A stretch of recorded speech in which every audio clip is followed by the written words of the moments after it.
Hello everyone. तो मेरा नाम है गौरव और आज हम करेंगे एक्सरसाइज 3.2 का क्वेश्चन नंबर 3। तो इस क्वेश्चन के टोटल 5 पार्ट्स हैं, तो हम इस वीडियो में सारे पार्ट करेंगे। तो देखो इसमें क्या कहता है ये, on comparing the ratios a1/a2, b1/b2 and c1/c2। हमें दो लीनियर इक्वेशन दे रखी है, इनकी हम ये वाली रेशोज निकालेंगे और उनको कंपेयर करेंगे। फिर और कंपेयर करके हमें क्या पता लगाना है कि वो कंसिस्टेंट है या इनकंसिस्टेंट है। तो आपको सबसे पहले ये पता होना चाहिए कि कंसिस्टेंट और इनकंसिस्टेंट क्या होते हैं। तो मैं वो बताता हूं कि क्या होते हैं। तो देखो, ये हम ग्राफ ड्रॉ करते हैं। इस ग्राफ के ऊपर दो लाइनें बनाते हैं हम। मान लो ये लाइनें कट कर रही हैं एक दूसरे को, ऐसे, ये ऐसे। तो इस पॉइंट पे कट कर रही है ये लाइन, ठीक है। एक और ग्राफ बनाते हैं, उसके ऊपर भी दो लाइनें बनाएंगे। मान लो ये एक ऐसी बना दी हमने, एक इसके पैरेलल बना देते हैं। तो ये लाइन कहीं भी कट नहीं कर रही। तो इसमें और इसमें फर्क क्या है कि ये कहीं मिल नहीं रही और ये मिल रही है। तो जो लाइन आपकी मिलती है ना, उसको क्या बोलते हैं हम, कंसिस्टेंट बोलते हैं। और जो लाइन कहीं नहीं मिलती उनको क्या बोलते हैं हम, इनकंसिस्टेंट बोलते हैं, ठीक है। तो दो लाइनें अगर नहीं मिल रही तो इनकंसिस्टेंट और मिल रही है तो कंसिस्टेंट। इसका थर्ड आता है, थर्ड टाइप क्या होता है कि एक ही लाइन के ऊपर दूसरी लाइन, मान लो हमने एक लाइन ऐसे ड्रॉ कर दी, जो दूसरी लाइन है ना वो मैं बिल्कुल इसी के ऊपर ड्रॉ कर देता हूं। तो ये ड्रॉ कर दी। तो अब ये बताओ आप कंसिस्टेंट होगी क्या इनकंसिस्टेंट होगी। तो थोड़ा सोच के बताओ। देखो, आपको बस ये चेक करना है कि कहीं टच कर रही है या नहीं कर रही। ये वाली लाइन कहीं टच नहीं कर रही तो इनकंसिस्टेंट है, ये टच कर, तो ये लाइन तो इसको, पहली लाइन को दूसरी लाइन हर पॉइंट पे टच करती जा रही है, तो पूरी ही टच कर रही है, तो ये क्या हो जाएगी, ये भी आपकी कंसिस्टेंट हो जाएगी। ओके। तो कंसिस्टेंट आपकी दो होती हैं, पैरेलल लाइन वाली। तो अगर कोई लाइन पैरेलल आ जाए तो वो इनकंसिस्टेंट है, बाकी जो बच गई वो कंसिस्टेंट है। ओके। तो अब इसको हमने ग्राफ के थ्रू तो समझ लिया, लेकिन इस क्वेश्चन में हमें कैसे बताना है, हमें रेशो देख के बताना है। तो रेशो देखो मैं बताता हूं, अगर a1/a2 is not equal to b1/b2 आ जाए तो वो क्या हो जाएगी, वो आपकी कंसिस्टेंट हो जाएगी। क्यों? क्योंकि ये वाली कंडीशन इस वाले ग्राफ की है, ये वाली कंडीशन इस वाले ग्राफ की है। ओके। यहां पे क्या होता है, इंटरसेक्टिंग एट वन पॉइंट। तो मैं बता देता हूं, ये वाली लाइन ऐसी बनेगी, ऐसे कट करने वाली line, intersecting at one point, क्योंकि एक पॉइंट पे ये कट कर रही है। तो अगर ये रेशो आपकी इक्वल नहीं आती तो ये कंसिस्टेंट है। मान लो ये रेशो आपकी इक्वल आ जाती है, a1/a2 is equal to b1/b2, और लेकिन ये c1/c2 के इक्वल नहीं आती, तो ये वाली लाइन क्या होती है, ये वाली लाइन आपकी पैरेलल होती है। तो पैरेलल आपको पता है क्या होती है, पैरेलल लिख देते हैं। पैरेलल आपको पता है, अभी मैंने बताया था, पैरेलल ही वो है जो सिर्फ इनकंसिस्टेंट रहेगी, बाकी सारी कंसिस्टेंट रहेगी। अब देखो यहाँ पे हमने ये तो इक्वल आ गए, लेकिन ये इसके इक्वल नहीं आई। एक ऐसा भी केस होता है जहां पे आपके तीनों इक्वल आ जाते हैं, या आपके तीनों इक्वल आ गए। तो इस केस में क्या होता है, इस केस में आपकी कंसिस्टेंट वो बनती है, सॉरी, इसमें आपकी कंसिस्टेंट तो बनेगी बनेगी, लेकिन इसमें इसको बोलते हैं कोइंसिडेंट।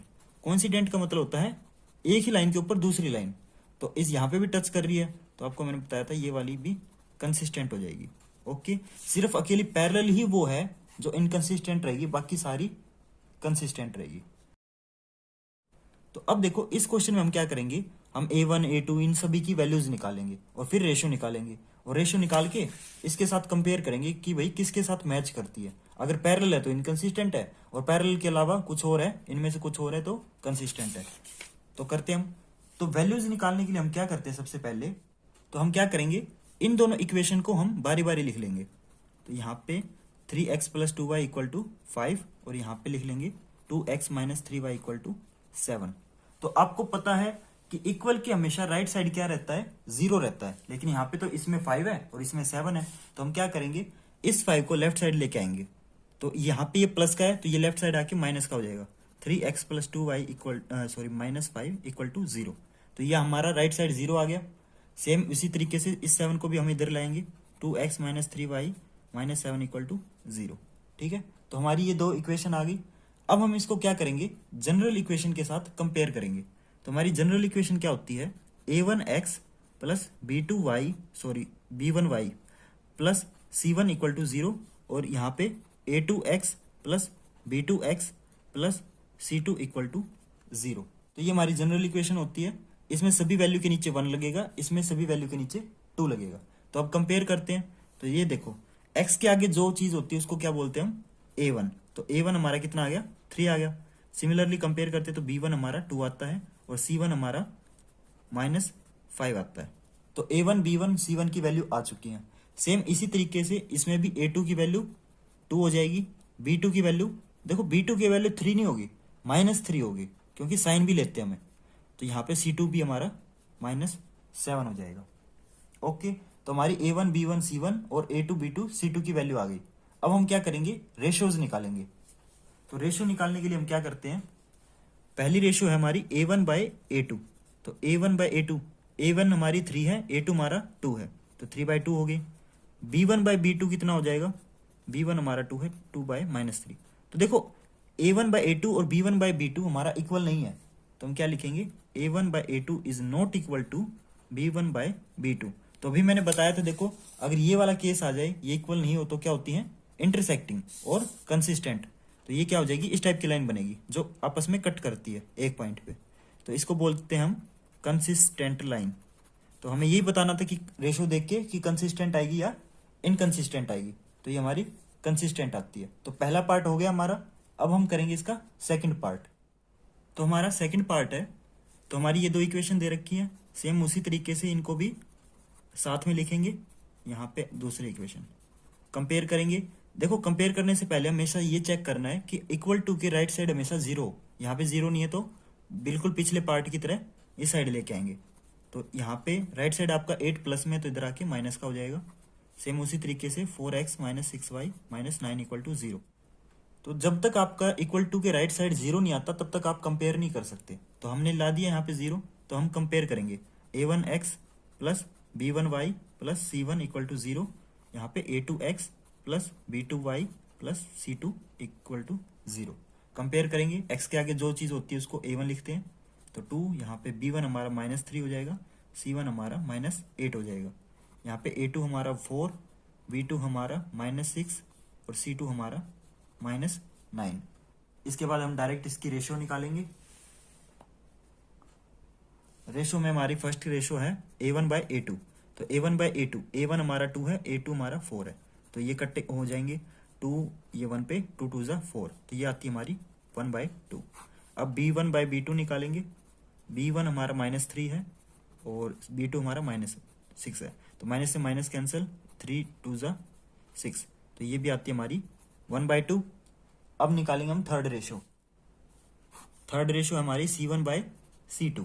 C1 हमारी -8 और C2 हमारे -9, तो माइनस से माइनस कैंसिल, तो हमारी C1/C2 कितना आया, 8/9 आ गया। तो देखो यहाँ पे कौन सी रेशियो इक्वल है, A1/A2 is equal to B1/B2 but not equal to C1/C2। तो देखो ये 1/2 है, ये 1/2 है, लेकिन ये तो 8/9 है, तो ये तो इक्वल नहीं हुई हमारी। तो इस केस में हमारे ये वाला केस बनेगा। तो आपको पता है ये वाला केस क्या होता है, मैंने दिखाया था आपको। तो देखो ये वाला केस हमारा इससे कंपेयर करेंगे तो ये वाला बन रहा है, पहली दो इक्वल है, थर्ड वाली इक्वल नहीं है। तो आप एक काम करो, इसका ना स्क्रीनशॉट ले लो, तो ताकि बार बार आपको मतलब दिक्कत ना हो ये वीडियो बंद करने के बाद, तो आप यहाँ से चेक कर पाओ। तो ये वाला केस आपका पैरेलल होता है और पैरेलल वाला क्या होता है, इनकंसिस्टेंट। तो ये हमारे क्या हो जाएगी, पैरेलल हो जाएगी। ओके, और पैरेलल आपकी इनकंसिस्टेंट होती है। तो हमारा सेकंड पार्ट भी कंप्लीट हो गया। अब हम करेंगे इसका थर्ड पार्ट। तो हमारा थर्ड पार्ट है ये, तो इसको भी उसी तरीके से करेंगे। 7 को लेफ्ट साइड लेके आएंगे, यहाँ पे 14 को हम लेफ्ट साइड लेके आएंगे। क्यों लेके आएंगे, क्योंकि इक्वल टू के राइट साइड हमें 0 बनाना है। तो 3/2x प्लस 5/3y माइनस 7 = 0 और ये 9x माइनस 10y माइनस 14 = 0। इसको जनरल इक्वेशन लिखेंगे यहाँ पे, a1x plus b1y plus c1 = 0। इसके नीचे भी इसकी जनरल इक्वेशन लिखेंगे, b2y प्लस c2 = 0। कंपेयर करेंगे, a1 कितना आता है हमारा, यहाँ पे a1 आ गया हमारा 3/2, ठीक है। b1 हमारा आ गया 5/3 और c1 हमारा आ गया -7 और इसमें हमारा a2 आ गया 9, b2 आ गया हमारा -10 और c2 आ गया हमारा -14। अब इनकी रेशो निकालेंगे। तो हमारी पहली रेशो क्या होती है, a1/a2। तो देखो इसके अंदर थोड़ा सा ना ध्यान देना, a1 हमारा क्या है, पहले से फ्रैक्शन में है, तो a1 क्या है 3/2। इसके नीचे अभी हमने a1 लिखा है, तो इसके नीचे ये वाला बाय आएगा, तो एक बड़ा बाय आएगा, ये डिवाइड वाला साइन है। a2 हमारा 9 है, अब देखो A2 को, ये 9 है, आपको पता है कि 9 कोई भी नंबर लिखा हुआ है उसके नीचे हम बाय 1 लगा सकते हैं, बाय 1 लगा सकते हैं ना। जैसे हमने 5 लिखा है तो 5 के नीचे बाय 1 लगा देते हैं, 2 लिखा है तो 2 के नीचे बाय, तो वैसे ही 9 है तो इसके नीचे बाय 1 लगा दिया, तो इसके नीचे भी बाय 1 लगा सकते हैं हम। ओके, तो इस केस में क्या करते हैं, हमेशा इसकी हमें एक फ्रैक्शन बनानी है। तो थोड़ा ध्यान देना, जो ये फर्स्ट वाला होता है ना, इसको और ये जो लास्ट वाला है इसको मल्टीप्लाई करते हैं, और ये दो जो बीच के बच गए इनको मल्टीप्लाई करते हैं। तो फर्स्ट वाला और लास्ट वाला कौन सा है हमारा, 3 and 1 है, तो ये हमारी क्या बन जाएगी, 3 into 1 डिवाइडेड बाय 2 into 9। तो ये हमारी फ्रैक्शन क्या बनती है, तो देखो 3 into 1 कितना होता है हमारा 3, 2 into 9 18, तो 3 1 जा 3, 3 6 जा 18, तो ये हमारी रेशियो क्या आ गई 1/6। तो ये चीज हमारी ध्यान देने वाली है। या फिर इसमें ऐसे भी कर सकते हो आप, न्यूमरेटर से न्यूमरेटर काट दो, तो ये क्या बन जाएगा, तो मैं यहाँ पे लिखता हूँ, एक बार नीचे लिख देता हूँ, ये सेम समझाने के लिए 9/1। तो इसमें क्या करते हैं, न्यूमरेटर से न्यूमरेटर काट दो, 3 1 जा 3, 3 3 जा 9, तो ये हमारी क्या हो जाएगी, फिर से फर्स्ट और लास्ट को मल्टीप्लाई करेंगे, तो ये क्या आ जाएगा 1 into 1, 1 into 1 और 2 into 3, तो ये क्या बन जाएगा 1/6। तो आंसर वही आना है, क्योंकि मैथ्स है, घूम फिर के आंसर तो वही आना है, बस तरीका अलग हो सकता है। तो ये आ चुके हमारे, पहली रेशियो हमारी कितनी आई 1/6। अब निकालेंगे हम सेकंड रेशियो। तो हमारी सेकंड रेशियो होती है B1/B2। तो B1 कितना है हमारा 5/3 है, तो सेम उसी तरीके से, और B2 हमारा कितना है -10 है, तो -10 इसके नीचे लिखेंगे। तो आपको पता है -10 के नीचे भी हम बाय में 1 लगा सकते हैं, तो सेम उसी तरीके से फर्स्ट और लास्ट की मल्टीप्लाई, तो 5 into 1 डिवाइडेड बाय 3 into -10, तो कितना आएगा ये 5/-30, तो 5 1 जा 5 और 5 6 जा 30, तो ये देखो नीचे माइनस है तो ये ऊपर चला जाएगा, या नीचे रखो कोई फर्क नहीं पड़ता, रहेगा ये घूम फिर के -1/6 ही। तो अब देखो इस केस में हमारा ये वाली रेशियो और ये वाली रेशियो इक्वल नहीं है, क्यों, क्योंकि ये +1/6 है और ये -1/6 है, तो ये क्या बन जाता है हमारा A1/A2 is not equal to B1/B2। Okay, तो इस केस में हमारा क्या होता है, तो देखो ये क्या बन जाएगा हमारा, ये इसके साथ मैच हो रहा है, तो ये क्या होता है कंसिस्टेंट, तो ये क्या बन जाएगा, ये इस टाइप वाली लाइन होती है, कट करती है आपस में, तो ये क्या बन जाएगा कंसिस्टेंट।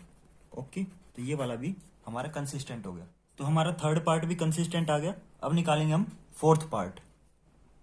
तो हमारा ये फोर्थ पार्ट है और हमें ये दो इक्वेशन दे रखी है, तो वही तरीका फॉलो करेंगे, लेफ्ट साइड लेके आएंगे इसको, क्योंकि इक्वल टू के राइट साइड हमेशा 0 रहता है, तो ये क्या बन जाएंगे 5x - 3y, ये इधर +11 था, इधर आके -11, यहाँ पे क्या आ जाएगा -10x + 6y + 22 = 0। तो हमारी ये दो इक्वेशन बन गई। अब हम इसका जनरल इक्वेशन लिखते हैं, +b1y + c1 = 0, और ये a2x + b2y + c2 = 0। तो कंपेयर करेंगे इसको, तो कंपेयर करते तो हमारा a1 की वैल्यू कितनी आती है 5, b1 की वैल्यू -3 और c1 की वैल्यू -11।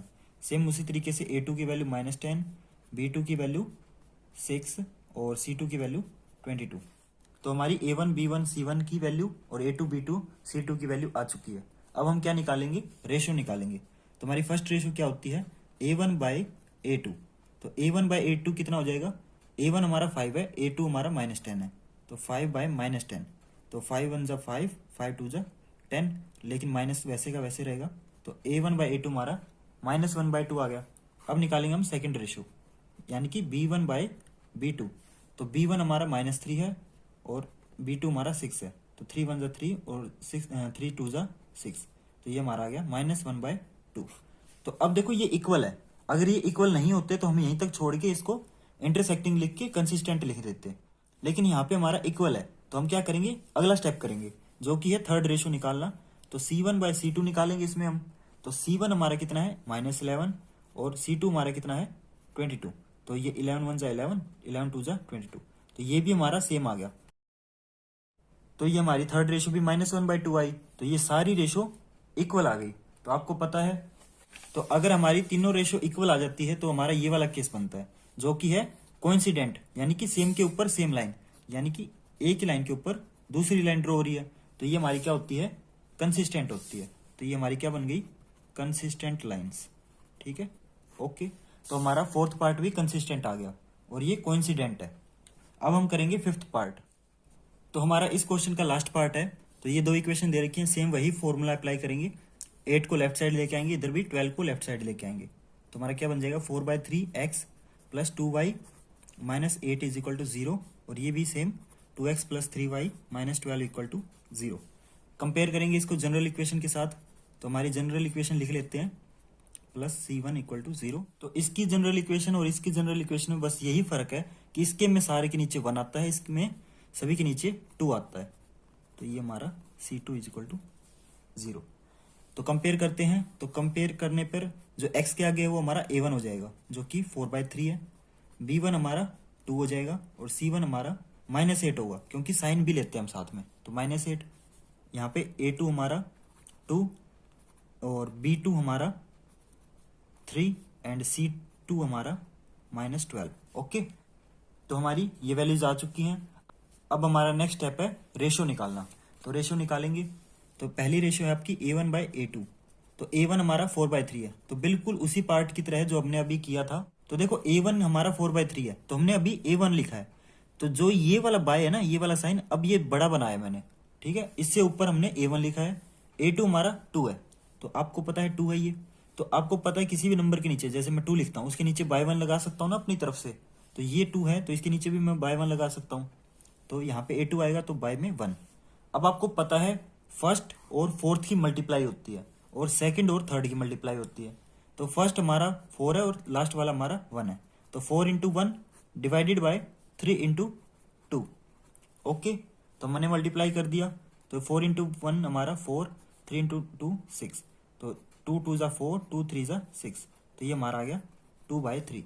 तो A1/A2 कितना आया हमारा, 2/3 आ गया। अब निकालेंगे हम सेकंड रेशो, जो कि है B1/B2। तो B1 हमारा कितना है, 2 है, और B2 हमारा कितना है, 3 है। तो ये तो हमारे देखो रेशो सेम आ गया। तो अब हम जब भी आपका रेशो सेम आ जाता है तो हम थर्ड रेशो भी निकालते हैं, जो कि है C1/C2। C1 हमारा -8, C2 हमारा -12। तो माइनस से माइनस कैंसिल, तो ये जाएगा आपका, मान लो 4 2 ज़ा 8 और 4 3 ज़ा 12। तो ये भी आपका 2/3 आ गया। तो देखो तीनों रेशो आपकी इक्वल आ गई। तो ये वाला कौन सा केस बनेगा, ये बनेगा हमारा A1/A2 is equal to B1/B2 is equal to C1/C2। तो देखो ये फोर्थ पार्ट की तरह सारे इक्वल आ गए। और जब भी हमारे सारे इक्वल आते हैं तो कौन सा केस बनता है, हमारा कोइंसिडेंट वाला केस बनता है, कंसिस्टेंट, क्योंकि सारी रेशो इसमें इक्वल होती है। तो इसमें जो लाइन बनेगी वो कैसी बनेगी, एक ही लाइन के ऊपर दूसरी लाइन, और जो टच करती है उन लाइन को हम क्या बोलते हैं, कंसिस्टेंट। क्या बोलते हैं, कंसिस्टेंट लाइन। ओके, तो हमने इस क्वेश्चन के पांचों पार्ट सोल्व कर दिए हैं, बहुत ही इजी मेथड के हिसाब से। तो प्लीज अगर आपको ये सॉल्यूशन समझ आया तो आप इस वीडियो को प्लीज लाइक करें और मेरे चैनल को सब्सक्राइब करें, ताकि आपको इसी टाइप की इजी सॉल्यूशंस मिलते रहें, क्योंकि मैं पूरा एनसीईआरटी को कवर करने वाला हूँ। तो ठीक है, इस वीडियो को जितना लाइक करोगे उतना ज़्यादा यूट्यूब इसको प्रमोट करेगा, और उतना ही आपकी तरह जितने भी स्टूडेंट हैं उनको भी हेल्प मिलेगी। ठीक है, तो प्लीज़ मेरे चैनल को सब्सक्राइब करें। और अगर आपका कोई डाउट या क्वेरी रह गया या कोई फीडबैक देना चाहते हो जो इस चैनल में इम्प्रूव हो सकता है, तो प्लीज़ मेरे को कमेंट सेक्शन में लिख के बताएं, तो मैं पूरा अपना 100% दूंगा इस चैनल को इम्प्रूव करने के लिए। Thank you, have a nice day.